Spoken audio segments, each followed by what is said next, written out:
അഞ്ജലി ഇങ്ങനെ ശ്യാമിനോട് ചോദിക്കുകയാണ്, ചേട്ടൻ ഈ വർഷം ഈ ശാലം മറന്നില്ലല്ലോ അല്ലേ? ചേട്ടൻ എല്ലാ വർഷവും ഇങ്ങനെ തന്നെയാണല്ലോ എനിക്ക് സർപ്രൈസ് എടുക്കുന്നത്.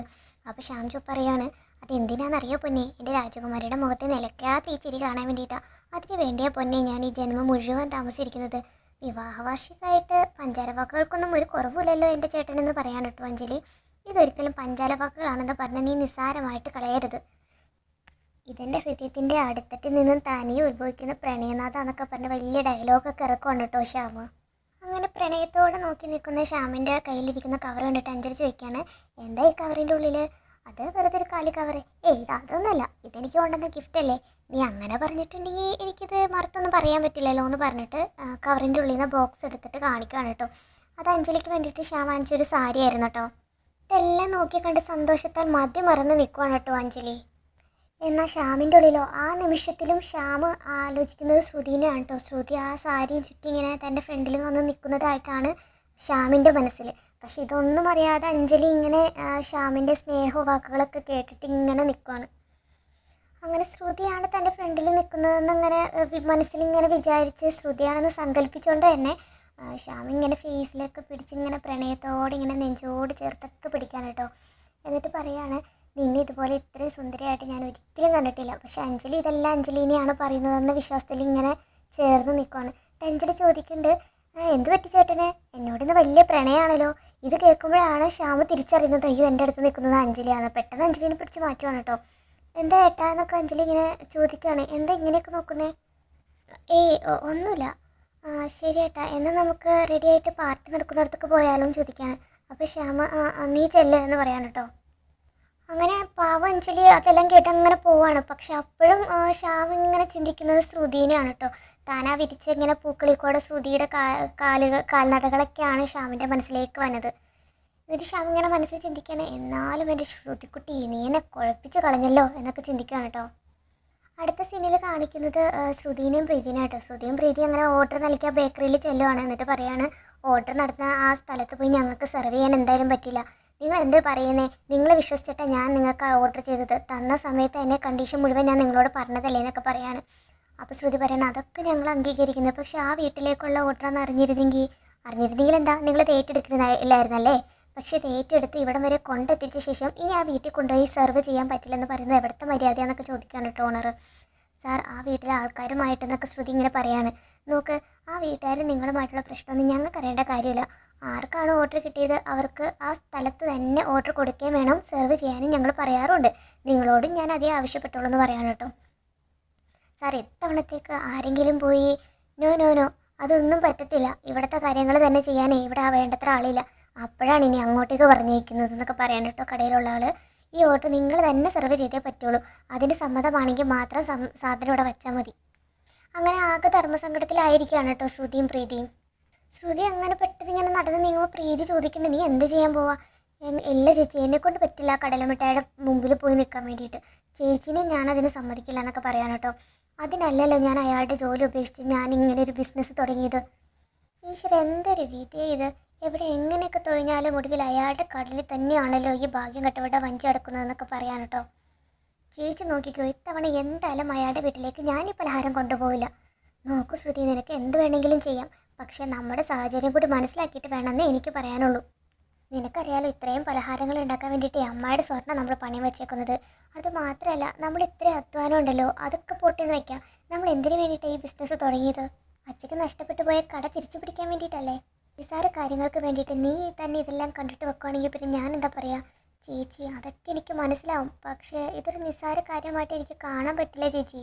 അങ്ങനെ വിഷമിച്ച് നിൽക്കുവാണ് കേട്ടോ ശ്രുതി. അടുത്ത സീനിൽ കാണിക്കുന്നത് നമ്മുടെ അശ്വിനിയാണ് കേട്ടോ. അശ്വിനി ഇങ്ങനെ ഫോൺ ചെയ്തിട്ട് എപ്പോഴാണ് എത്തണേന്നൊക്കെ ഇങ്ങനെ ഓരോരുത്തർ വിളിച്ച് ചോദിക്കുകയാണ്. ഇതിനിടയ്ക്ക് ശ്യാം ഇങ്ങനെ സുഭദ്രയുടെ അടുത്ത് ചോദിക്കുകയാണ്, മുത്തശ്ശി എന്തോ മറന്നിട്ടുണ്ടല്ലോ. നീ എന്താ അങ്ങനെ ചോദിച്ചത്? അല്ല, ഞങ്ങളുടെ വെഡിങ് ആനിവേഴ്സറിക്ക് മുത്തശ്ശിയുടെ ഒരു സ്പെഷ്യൽ സർപ്രൈസ് ഉണ്ടാവാറുണ്ടല്ലോ. നീ അത് മറന്നിട്ടില്ലല്ലേ? നിനക്ക് വേണ്ടിയിട്ട് സ്പെഷ്യൽ പായസം ഞാൻ ഉണ്ടാക്കിയിട്ടുണ്ട്. എന്നിട്ട് എവിടെ? പാട്ട് തുടങ്ങുന്നതിന് മുമ്പേ അത് കഴിക്കണം എന്തായാലും എന്ന് പറയാൻ കേട്ടോ. അപ്പോൾ അഞ്ജലി പറയണം, ഇങ്ങനെ ഒരു പായസക്കുതിയൻ, ഞാൻ ഇപ്പം തന്നെ എടുത്തിട്ട് വരാം. അങ്ങനെ പറഞ്ഞ് നിൽക്കാലേ നമ്മുടെ ലാവണ്യ പായസം എടുത്തിട്ട് വരുവാണ് കേട്ടോ. അപ്പോൾ സുഭദ്ര അങ്ങനെ ഇഷ്ടപ്പെടാതെ ഇങ്ങനെ ഇരിക്കുകയാണ്. മനോരമ ഇപ്പോൾ ലാവണ്യനെ ഇങ്ങനെ പുകഴ്ത്തുന്നുണ്ടോ. കണ്ടു, ഇവിടുത്തെ കാര്യങ്ങളൊക്കെ അവൾ കണ്ടറിഞ്ഞ് ചെയ്യാൻ തുടങ്ങി. എന്തൊരു പാവയെ കൊച്ച്, ശ്യാം അങ്ങനെ വിളിക്കണില്ല. ലാവണ്യ അവിടെ തന്നെ നിൽക്കാതെ ഇങ്ങോട്ടേക്ക് വാ. അങ്ങനെ ലാവണ്യ പായസവുമായിട്ട് ഇങ്ങനെ വരുന്ന വഴിക്ക് കാല് തട്ടി പായസവും ലാവണ്യയും കൂടി താഴെ കിടക്കുവാണ് കേട്ടോ. പെട്ടെന്ന് ചാടി എണീറ്റിട്ട് ലാവണ്യ എല്ലാവരോടും സോറി പറയാണ് കേട്ടോ. പെട്ടെന്ന് സുഭദ്രാമ പറയാണ്, ഇപ്പം സമാധാനമായില്ലേ? ഒരു നല്ല ദിവസം ഇങ്ങനെ അലങ്കോലമാക്കിയപ്പോൾ തന്നെ നിനക്ക് സമാധാനമായി എന്നൊക്കെ ചോദിക്കുകയാണ് കേട്ടോ. നിന്നെ കൊണ്ട് ചെയ്യാൻ അറിയാത്ത കാര്യങ്ങളുടെ ലിസ്റ്റിലേ ഞാനിപ്പോൾ ഒന്നുകൂടി എഴുതി ചേർത്തിട്ടുണ്ട്. ശ്രദ്ധയോടെ നീ തട്ടിമറിച്ച് ഈ പായസത്തിൻ്റെ വിലയെ നിനക്ക് മനസ്സിലാവില്ല. അതെൻ്റെ കുട്ടികളുടെ ആഗ്രഹങ്ങളും ഇഷ്ടങ്ങളും അവർക്ക് വേണ്ടിയിട്ട് എന്തൊരു കഷ്ടപ്പെട്ടിട്ടാണെന്നറിയാമോ ഞാൻ രാവിലെ മുതൽ ഇതൊക്കെ തയ്യാറാക്കിയത്. മുത്തശ്ശി ഐ ആം സോറി, ഞാൻ പറഞ്ഞല്ലോ പെട്ടെന്ന് ശ്യാം ചേട്ടൻ വിളിച്ചപ്പോൾ സ്ലിപ്പായതാന്നൊക്കെ പറയാൻ കേട്ടോ ലാവണ്യ. അത് അബദ്ധം പറ്റിയതാണ്. അത് അബദ്ധം പറ്റിയതൊന്നല്ല, അഹങ്കാരം കൊണ്ട് സംഭവിച്ചാന്നൊക്കെ പറയാൻ കേട്ടോ.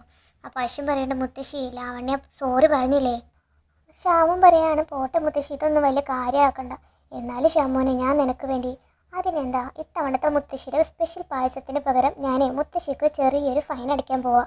അടുത്ത പ്രാവശ്യം സ്പെഷ്യൽ പായസം ഇരട്ടി ഉണ്ടാക്കണം. അപ്പോൾ നമുക്കിതിൻ്റെ കേടങ്ക തീർക്കാലോ അല്ല അളിയാന്നൊക്കെ ചോദിക്കാനോട്ടെ ശ്യാമ.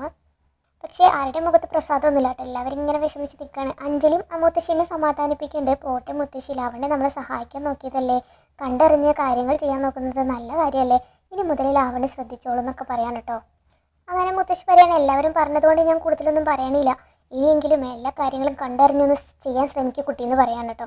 ലാവണ്യ പറയുന്നുണ്ട്, ശരി മുത്തശ്ശി, ഞാൻ ഇത് മുതൽ ശ്രദ്ധിച്ചോളാം എന്നൊക്കെ പറയാൻ കേട്ടോ. അടുത്ത സീനിൽ കാണിക്കുന്നത് ശ്രുതിനെയും പ്രീതിനെയും തന്നെയാണ് കേട്ടോ. പ്രീതി ഇങ്ങനെ ശ്രുതിയുടെ അടുത്ത് ചോദിക്കുകയാണ്, നീ എന്ത് തീരുമാനിച്ചു? ഇദ്ദേഹം പറഞ്ഞതുപോലെയാണെങ്കിലേ നമ്മൾ ഈ പലഹാരം ഇവിടെ വെപ്പിച്ചിട്ട് നമുക്ക് പൈസ തരാതെ ഇവർ പറഞ്ഞു വിടും. പിന്നെ ഓർഡർ നമ്മൾ സ്ഥലത്തെത്തിച്ചില്ലെങ്കിൽ അത് നമ്മുടെ ബിസിനസ്സിന് ചീത്തപ്പേരുണ്ടാക്കും. അതിനേക്കാൾ നല്ലത് ഇത് നമുക്ക് നേരിട്ട് അവിടെ കൊണ്ടുപോയി കൊടുക്കുന്നതല്ലേ എന്നൊക്കെ ചോദിക്കുകയാണ് കേട്ടോ. കുറച്ച് നേരത്തേക്ക് അങ്ങനെ ഒരു മനുഷ്യനെ നിൻ്റെ ജീവിതത്തിൽ കണ്ടിട്ടില്ലെന്ന് വിചാരിക്കേ. അയാളെ നീ കണ്ടിട്ടില്ല പോരെ? എന്നാലും ചേച്ചി എന്നാലും ഇല്ല, നീ വാ, നമുക്ക് എന്തായാലും ഈ പാർട്ടി തുടങ്ങാൻ വേണ്ടിയിട്ട് ഇനിയും സമയമുണ്ട്. അതിനു മുമ്പ് നമുക്ക് അമ്പലത്തിൽ ഒന്ന് പോയിട്ട് മനസ്സൊരുക്കി പ്രാർത്ഥിച്ചിട്ട് വരാമെന്നൊക്കെ പറയാൻ കേട്ടോ. അങ്ങനെ ശ്രുതി മനസ്സില്ല മനസ്സോടെ സെർവ് ചെയ്യാമെന്ന് സമ്മതിക്കുകയാണ്. അങ്ങനെ പലഹാരങ്ങളുമായിട്ട് ശ്രുതിയും പ്രീതിയും അശ്വിൻ്റെ വീട്ടിലെത്തിയിട്ടോ.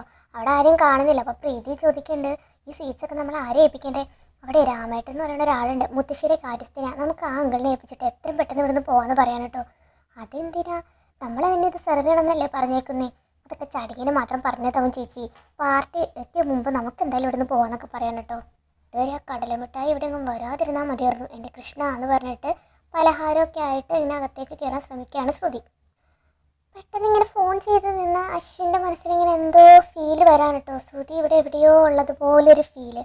അശ്വിനെ മനസ്സിൽ ചിന്തിക്കണേ, ശ്രുതി ഇങ്ങനെ വരാൻ ചാൻസ് ഇല്ല, പിന്നെന്തിനാ എനിക്ക് അങ്ങനെ വരാൻ? പെട്ടെന്ന് അശ്വിനൊരു കോള് വന്നിട്ട് അശ്വിനെ സംസാരിച്ച് കോള് വിളിച്ചിട്ട് ഇങ്ങനെ നീങ്ങുവാണ് കേട്ടോ. അപ്പോൾ ശ്രുതിയും നമ്മുടെ പ്രീതിയും കൂടി ഇങ്ങനെ പലഹാരം എടുത്തിട്ട് ഇങ്ങനെ ഹാളിക്കോട് ഇങ്ങനെ നടന്ന് നീങ്ങുവാണ്, ഇത് എവിടെ കൊണ്ട് വെക്കുന്നുള്ള രീതിയിൽ. അപ്പോൾ കർട്ടൻ വെക്കുന്ന ആളുകൾ വന്നിട്ട് ഇങ്ങനെ കർട്ടനും പിടിച്ചിട്ട് ഇങ്ങനെ പോകുന്ന ആ ഗ്യാപ്പിൽ കർട്ടൻ്റെ അപ്പുറത്ത് ശ്രുതിയും പ്രീതിയും കർട്ടൻ്റെ ഇപ്പുറത്ത് അശ്വിനും, അങ്ങനെ അവർ പരസ്പരം കാണുന്നില്ല കേട്ടോ. അങ്ങനെ രാമേട്ടൻ ശ്രുതിനെയും പ്രീതിനെയും കാണുകയാണ്. അപ്പോൾ രാമേട്ടൻ്റെ അടുത്ത് പറയുന്ന, പാർട്ടിക്കുള്ള സ്വീറ്റ്സ് കൊണ്ട് ഞങ്ങൾ വന്നതാ, ഇതിപ്പോൾ എവിടെ വെക്കണ്ടേ? സ്റ്റോർ റൂമിൽ ഒരു തല ഇരിക്കണ്ടേ, നമുക്കിത് അതിൽ വെക്കാൻ, ഞാൻ എടുത്തിട്ട് വരാമെന്ന് പറയാൻ കേട്ടോ.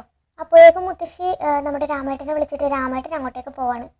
അങ്ങനെ ശ്രുതി സ്റ്റോർ റൂമിൽ പോയി പാത്രങ്ങൾ എടുത്തിട്ട് വരാമെന്ന് പറഞ്ഞ പ്രീതിനോട് കടലമിഠായിയുടെ കണ്ണിപ്പെടാണ്ട് എങ്ങനെയും പാത്രം എടുത്തിട്ട് വരാമെന്ന് പറഞ്ഞിട്ട് അവിടെ നിന്ന് പോവാണ് കേട്ടോ. ഇതിനിടയ്ക്ക് അഞ്ജലിയും ശ്യാമും ഇങ്ങനെ ഒരുങ്ങുവാണ് കേട്ടോ പാർട്ടിക്ക് വേണ്ടിയിട്ട്. അപ്പോൾ ശ്യാമിൻ്റെ ഡ്രസ്സ് കണ്ടിട്ട് അഞ്ജലി പറയുന്നുണ്ട്, ഇത് സൂപ്പറായിട്ടുണ്ടല്ലോ, ഇതെനിക്ക് വേണ്ടപ്പെട്ട ഒരാൾ സമ്മാനിച്ചതാണെന്നൊക്കെ പറയാൻ കേട്ടോ. ഓഹോ, അങ്ങനെ അപ്പോൾ ഒരുപാട് വേണ്ടപ്പെട്ടവരുണ്ടോ? ഒരുപാട് വേണ്ടപ്പെട്ടവരുണ്ട്, അത് നല്ലതല്ലേ എന്നൊക്കെ പറയാണ്. പക്ഷേ നീയാണ് അതിൽ ഏറ്റവും സ്പെഷ്യൽ, നീ ഒരു ഭാഗത്ത് വേണ്ടപ്പെട്ടവർ വേറെ ഭാഗത്ത് എന്നൊക്കെ പറഞ്ഞ് ഇങ്ങനെ അഞ്ജലിനെ സോപ്പിട്ട് ഇങ്ങനെ പതപ്പിക്കുകയാണ് കേട്ടോ. ഈ സമയത്ത് അവരുടെ നമ്മുടെ സ്റ്റോർ റൂം അന്വേഷിച്ച് ശ്രുതി വന്ന് നിൽക്കുന്നത് ശ്യാമിൻ്റെയും അഞ്ജലിയുടെയും റൂമിൻ്റെ ഫ്രണ്ടിലാണ് കേട്ടോ. ഇവർ രണ്ടുപേരും ഇങ്ങനെ സംസാരിച്ച് നിൽക്കുന്നു, ഓപ്പോസിറ്റായിട്ട് ശ്രുതി ഇങ്ങനെ വന്ന് നിൽക്കുന്നു. അങ്ങനെ ഈ എപ്പിസോഡ് തീരുവാണ് കേട്ടോ.